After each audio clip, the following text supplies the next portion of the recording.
یہاں یہ رویہ ہو گیا ہے کہ محنت کرنی ہے لیکن کوئی شارٹ سا راستہ ملے اور جلدی سے ساری دولت جمع ہو جائے اور ہم فٹافٹ امیر ہو جائیں۔ آپ محنت کریں گے، جد و جہد کریں گے، کوشش کریں گے، یہی نظام بنایا اللہ تعالیٰ نے۔ اسی نظام کو رب رسول نے پسند فرمایا ہے۔ نوجوان نسل یہ یاد رکھے کہ جب وہ حرکت کرے گی، جد و جہد کرے گی، کوشش کرے گی، ہمت کرے گی، اللہ تبارک و تعالیٰ نواز دے گا۔ لیکن اگر کوشش ہی چھوڑ دی جائے، محنت ہی چھوڑ دی جائے، طلب ہی چھوڑ دی جائے، تو پھر اس کا نقصان یہ ہوتا ہے کہ معاشرے کے اندر آہستہ آہستہ لوگ سہارے تلاش کرنے لگتے ہیں، کاہلی اور سستی عروج پہ چلی جاتی ہے۔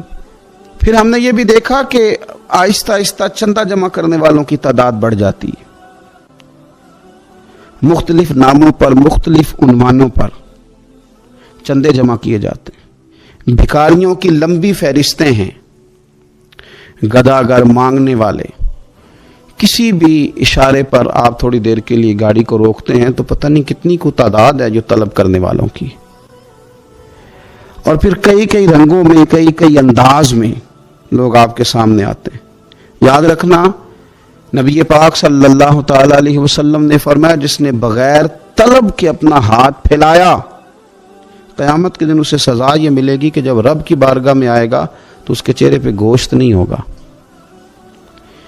بغیر طلب کے اور مسلمان ہو کے رب پہ بھروسہ کرنے والا، رسول پاک صلی اللہ علیہ وسلم کو ماننے والا، اور وہ سست ہو اور وہ کاہلی کی زندگی گزارے، آپ آگے بڑھیں، آپ کوشش کریں کہ مجھے کچھ حاصل کرنا ہے۔ آپ بجائے اس کے کہ سہارا تلاش کریں، آپ سہارا بننے کی کوشش کریں۔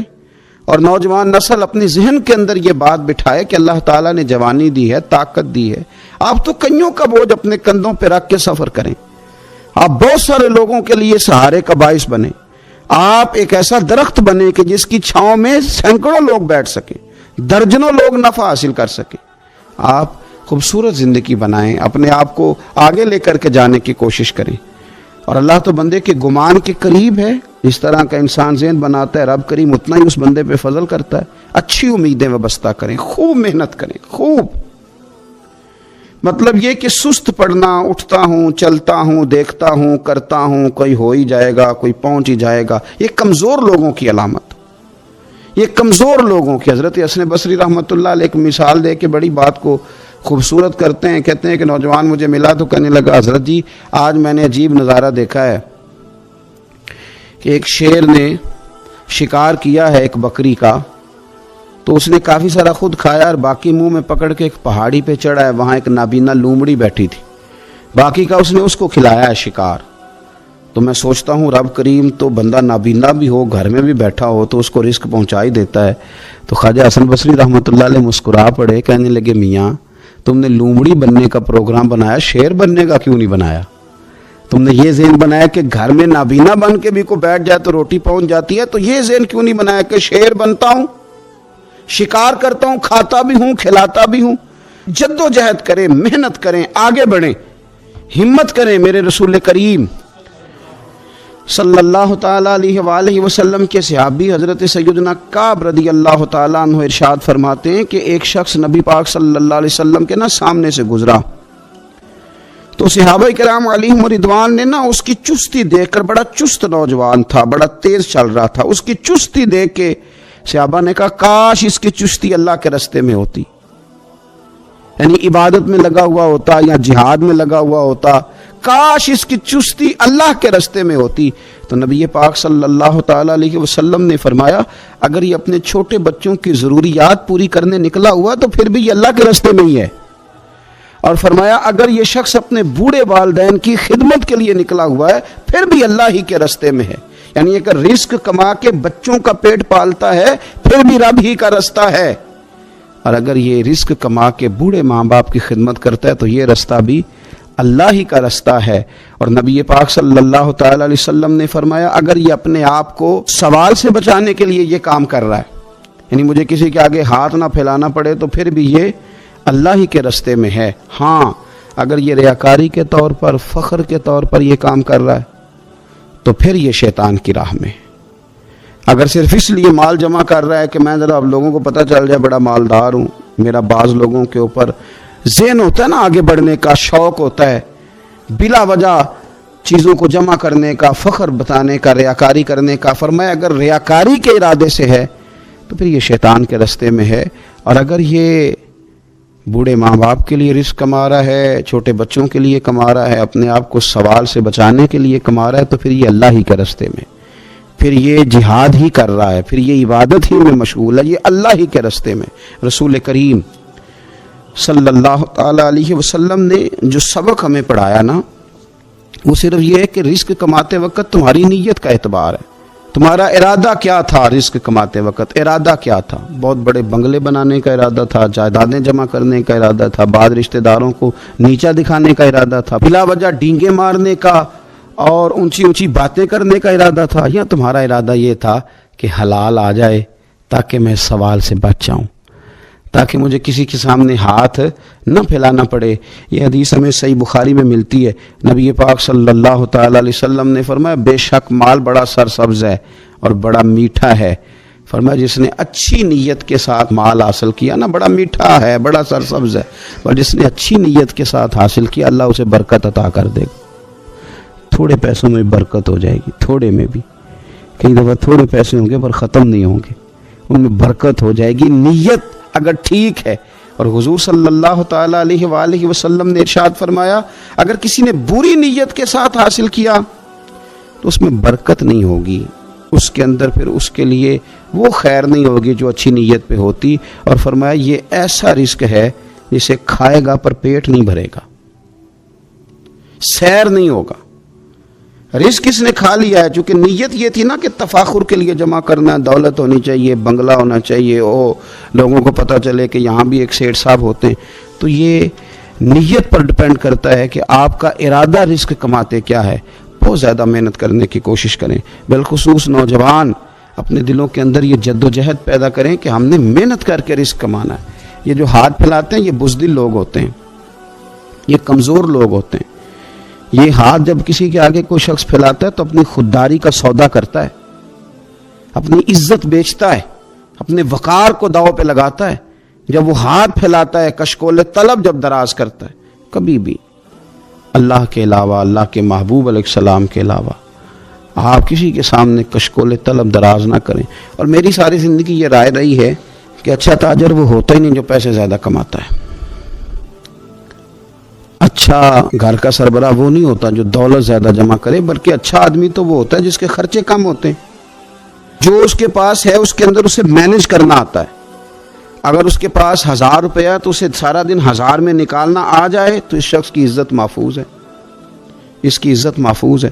اور اگر وہ 10,000 کے اندر بھی اسے طبیعت نہیں ہے، اسے چاہت نہیں ہے، اسے خبر ہی نہیں ہے میں نے کس طرح وقت گزارنا ہے، تو پھر یہ شخص اپنے آپ کو بھی رسوا کرے گا اور اپنوں کے لیے بھی شرمندگی کا باعث بنے گا۔ محنت کریں، کوشش کریں، اپنے آپ کو فارغ نہ رکھیں۔ فارغ آدمی کو زنگ لگ جاتا ہے۔ فارغ تو کوئی گھر پڑا رہے تو بعض لوگ کہنے لگتے ہیں کہ یہاں تو جنوں کا قبضہ ہو گیا ہے۔ فارغ ذہنوں پر شیطانوں کا قبضہ ہو جاتا ہے۔ کچھ کریں، محنت کریں، جد و جہد کریں، آگے بڑھیں۔ ہمارے بزرگ فرماتے ہیں کہ پانی چل رہا ہو تو وہ پاک ہوتا ہے، اگر کھڑا ہو جائے تو پھر اس کے پاک ہونے کا مسئلہ بدل جاتا ہے۔ چلتے رہیں، حرکت کریں، جد و جہد کریں، آگے بڑھیں، ہمت کریں۔ جو لوگ ہمت کرتے ہیں رب تعالیٰ ان کی مدد کرتا ہے۔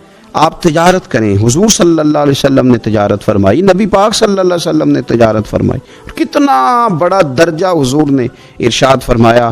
اللہ کے پیارے محبوب صلی اللہ تعالی علیہ وسلم ارشاد فرمانے لگے، یہ حدیث پاک آپ کو ترمذی میں اور دیگر کتابوں میں ملے گی۔ فرمایا جو تاجر سچا ہوگا نا، تجارت کرے پر سچ بولے، سودا جو ہے وہی بتائے، سچا جو تاجر ہوگا اسے اللہ تبارک و تعالی قیامت کے دن نبیوں، صدیقوں اور شہیدوں کے ساتھ جگہ عطا فرمائے گا۔ اور اتنا بڑا درجہ، یعنی اسے صدیقین کے ساتھ کھڑا کر دیا، شہداء کے ساتھ، حالانکہ یہ شہید نہیں ہوا، یہ تو دکان کرتا رہا وقت پہ، اللہ نے اسے اپنے انبیاء کے ساتھ جگہ دے دی۔ اس کا مطلب ہے رب صرف مسجد میں نہیں ملتا، دکان پہ بھی مل جاتا ہے۔ شرط یہ ہے کہ دیانتداری کے ساتھ تجارت کی جائے، دیانتداری کے ساتھ۔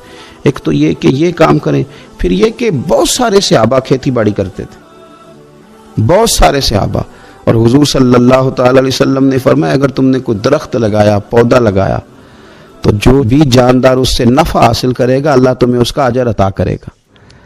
کوئی بھی آپ کھیتی باڑی کریں، محنت کریں، جد و جہد کریں، پھر اس سے آگے ہاتھ سے مزدوری کرنا ہے، ہاتھ سے مزدوری۔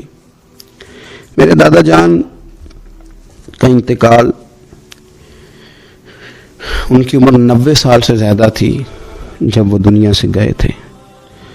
تو آخری دن غسل کے بعد جب میں نے ان کے ہاتھ کو کھولا تھا تو تب بھی ان کے ہاتھوں پر محنت کے نشان تھے، ابھی بھی ان کے ہاتھوں پہ چھالے تھے، مجھے پکے پڑ گئے تھے نا، وہ ساری زندگی رہے میرے والد صاحب کے ہاتھوں پہ ہمیشہ، کیونکہ دامان توکل کی یہ خوبی ہے کہ اس پر پیوند لگے ہوتے ہیں پر دھبے نہیں ہوتے۔ محنت آپ کریں، محنت کے نشان ہونے چاہیے، کرپشن کے داغ نہیں ہونے چاہیے۔ آپ تھک جائیں کام کرتے، لیکن میرے بھائی اس طرح نہ ہو کہ لوگ، میں نے کئی دفعہ کہا ہے کہ روب کپڑوں کا نہیں ہوتا، روب تو کردار کا ہوتا ہے۔ کروڑوں روپے کا آپ مکان بنا لیں، گاڑی خرید لیں، لیکن آپ کا پیسہ کرپشن کا ہے تو لوگ دروازے کے سامنے کھڑے ہو کے کہتے ہیں 2 نمبر طریقے سے کمایا۔ لیکن چھوٹا سا کوئی ملازم ہو کسی دفتر میں، ہو دیانتدار، تو لوگ دروازے کے سامنے بڑا افسر بھی کھڑا ہو کے کہتا ہے یار یہ بندہ نہ رشوت لیتا ہے نہ ناجائز سفارش سنتا ہے، اس سے ذرا احتیاط سے بات کرنی ہے۔ تو بتلائیے روب کپڑوں کا ہے کہ کردار کا ہے، دولت کا ہے کہ کردار کا ہے؟ کردار کی عظمت ہوتی ہے۔ اس لیے میرے نبی پاک صلی اللہ تعالی علیہ وسلم نے فرمایا کسی بندے نے بھی، یہ بخاری ہے، حضور فرماتے ہیں کسی نے بھی اپنے ہاتھ سے زیادہ بہتر کھانا کوئی نہیں کھایا، اپنے ہاتھ کی کمائی سے زیادہ بہتر کسی بندے نے کھانا نہیں کھایا۔ اور فرمایا اللہ کے نبی حضرت داؤد علیہ السلام اپنے ہاتھوں سے کمائی کر کے کھایا کرتے تھے، اپنے ہاتھوں سے محنت کر کے کھاتے تھے۔ سب سے بہترین کھانا آپ وہ کھاتے ہیں جو آپ اپنے ہاتھوں سے محنت کرتے ہیں، مشقت کرتے ہیں، آپ کوشش کر کے جو کھانا آپ محنت کر کے کماتے ہیں۔ یہ مزدور بڑے شاندار لوگ ہوتے ہیں، یہ کسان بڑے شاندار لوگ ہوتے ہیں۔ میں نے دیکھا ہے رات کی تنہائیوں میں اٹھ اٹھ کے کھیتوں کو پانی لگاتے ہیں۔ میں نے ان کو جانوروں سے پیار کرتے دیکھا ہے، ان کو محبت کرتے دیکھا ہے۔ میں نے دیکھا ہے کہ یہ بہت سارے دنیاوی تکلفات سے نکل جاتے ہیں، ان کو زیادہ فکر نہیں رہتی کہ میرے کپڑوں پہ دھبے ہیں کہ یہاں کس طرح کا ماحول ہے۔ میں نے دیکھا ہے کہ ان کی عیدیں تک اپنے جانوروں کے ساتھ گزرتی ہیں، ان کے ساتھ وقت گزارتے ہیں، پیار کرتے ہیں۔ آپ جب محنت کا ارادہ کرتے ہیں تو اللہ بڑا نوازتا ہے۔ اپنی زندگی محنت والی، جد و جہد والی بنائیں۔ اور یاد رکھیں ہماری سوسائٹی کے اندر اتنے زیادہ غم نہیں ہیں، سب سے زیادہ پریشانی یہ ہے کہ جوان سست ہو گئے۔ علامہ اقبال نے کہا تھا لہو مجھ کو رلاتی ہے جوانوں کی تن آسانی۔ جوان اصل میں کمزور ہو گئے، اس لیے خرابی زیادہ بڑھ گئی۔ اگر جوان تازہ دم ہوں، سستی کو چھوڑیں، آگے بڑھنے کا جذبہ پیدا کریں۔